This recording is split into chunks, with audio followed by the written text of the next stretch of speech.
Bom, nós vamos dar início a uma série de aulas relâmpagos da física. Então vai ser uma experiência muito legal, né? Essas aulas vão ser muito rápidas, muito objetivas, com o objetivo de prepará-los para absorver esse conteúdo da física, né? Então vai ser muito legal, vai ser muito proveitoso e eu espero que vocês gostem do que nós vamos tratar aqui.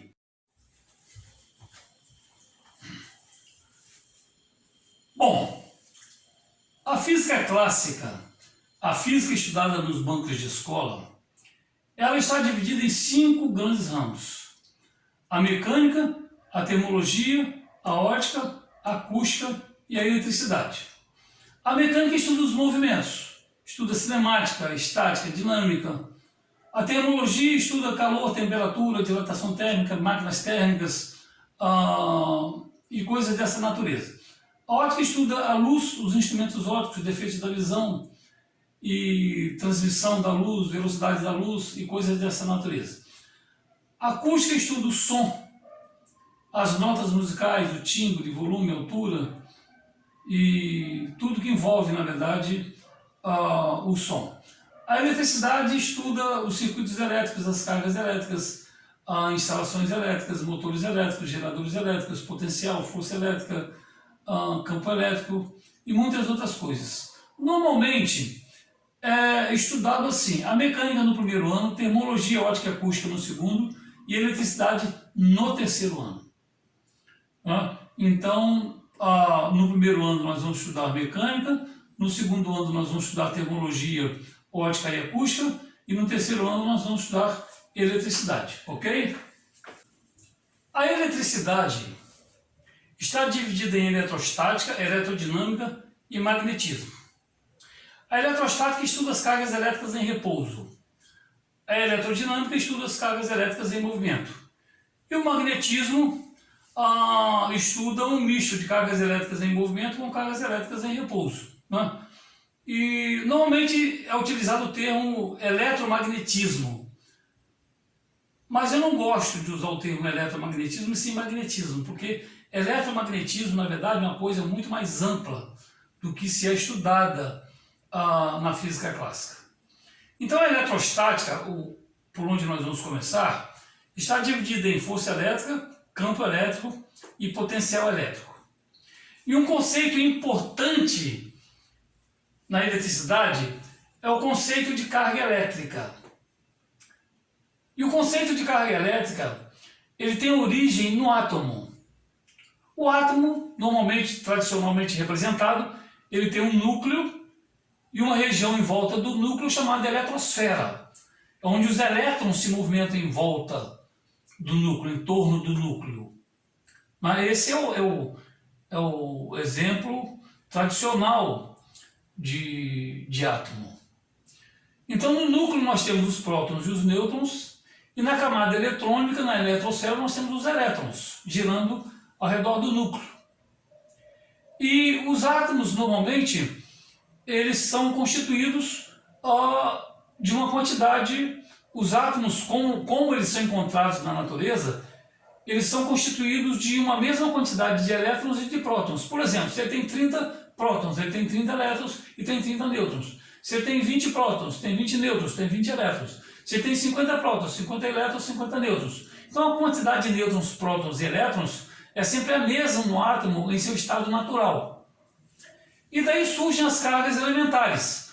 As cargas elementares são a carga do elétron, menos 1,6 vezes 10 a menos 19 coulombs, e a carga do próton, 1,6 vezes 10 a menos 19 coulomb.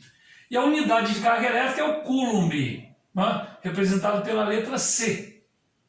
Mas por que o elétron é negativo e o próton é positivo? Isso é uma convenção, isso foi convencionado. Não existe nada especial. Esse é o mesmo valor numérico, o mesmo valor em módulo, mas a carga elétrica do elétron é negativa e a carga do próton é positiva. Isso é convencionado, isso foi uma convenção, ok? Então, na verdade, as cargas elétricas, elas têm origem no átomo, ok? Um outro conceito importante é a questão do átomo eletrizado. Quando um átomo está em equilíbrio eletrostático, o número de prótons é igual ao número de elétrons. Por exemplo, se um átomo tem 40 prótons, ele tem 40 elétrons. Se ele tem 20 prótons, ele tem 20 elétrons, ok? Agora, se o átomo está em desequilíbrio eletrostático, o número de prótons é diferente do número de elétrons. Neste caso, o átomo está eletrizado. Por exemplo, se um átomo tem 20 prótons, ele pode ter 30 elétrons. Se ele tem 15 elétrons, ele pode ter 25 prótons. Então, o número de prótons é diferente do número de elétrons. Então, neste caso, nós dizemos que o átomo está eletrizado, ok? Bom, nós vamos apresentar agora os princípios da eletrostática. Os princípios da eletrostática são dois: o princípio de atração e repulsão e o princípio da conservação das cargas. No caso do princípio da atração e repulsão, diz o seguinte: cargas de sinais iguais se repelem e de sinais contrários se atraem. Nós temos aqui, cargas de sinais iguais se repelem. Nós temos mais com mais, menos com menos. Essa carga aqui está empurrando essa outra para longe. Essa carga aqui está empurrando essa outra carga para longe. E o mesmo acontece, essa carga aqui empurra essa aqui para longe. Essa carga negativa empurra essa outra carga negativa para longe. Então, positivo com positivo e negativo com negativo se repelem. Então, cargas de sinais iguais se repelem. Positivo com positivo se repelem. Negativo com negativo se repelem. E cargas de sinais contrários, positivo, negativo ou negativo, positivo, se atraem. Uma puxa a outra para perto. Ok? O outro princípio é o princípio da conservação de cargas elétricas. Em um sistema eletricamente isolado, o número de cargas elétricas não se modifica. O que é um sistema eletricamente isolado? O sistema eletricamente isolado é um sistema fechado onde as cargas que estão dentro não saem e as cargas que estão do lado de fora não entram. Então, por isso que é um sistema eletricamente isolado. Né? Então, nós temos aqui um exemplo. Né? No estágio inicial, nós temos um corpo A que tem 10 cargas e um corpo B que tem 10 cargas. Após uma transformação interna entre eles, né, o corpo A passou para 5 cargas e o corpo B passou para 15 cargas. Note que a soma total das cargas permanece o mesmo. Nós temos aqui 5 mais 15, 20. 10 mais 10, 20. O número antes, né, de qualquer modificação, de qualquer interação, era 20 cargas. Depois que houve uma interação, o número continuou 20 cargas. Então, isso que é o princípio de conservação das cargas elétricas. Em um sistema eletricamente isolado, o número total de cargas não se altera, ok? Bom, outra coisa importante na eletrostática são os processos de eletrização. Os processos de eletrização são basicamente atrito, contato e indução. No caso do eletrização por atrito, nós temos dois corpos em equilíbrio eletrostático, quer dizer, a quantidade de prótons, azulzinhas, é igual à quantidade de elétrons vermelhinhas negativas. Aqui também é a mesma situação, a quantidade de prótons igual à quantidade de elétrons.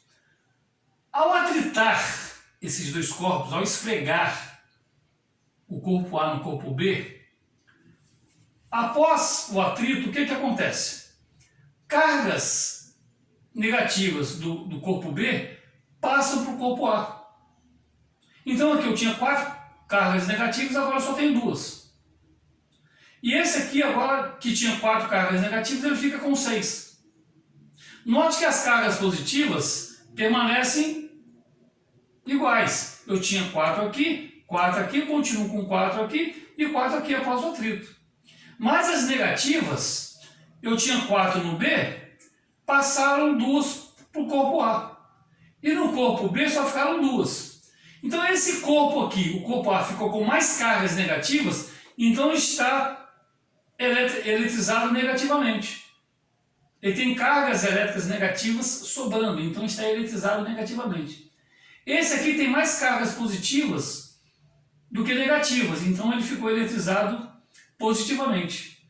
Então, no caso da eletrização por atrito, eles ficam eletrizados com carga de sinais contrários. Um fica eletrizado negativamente, o outro fica eletrizado positivamente.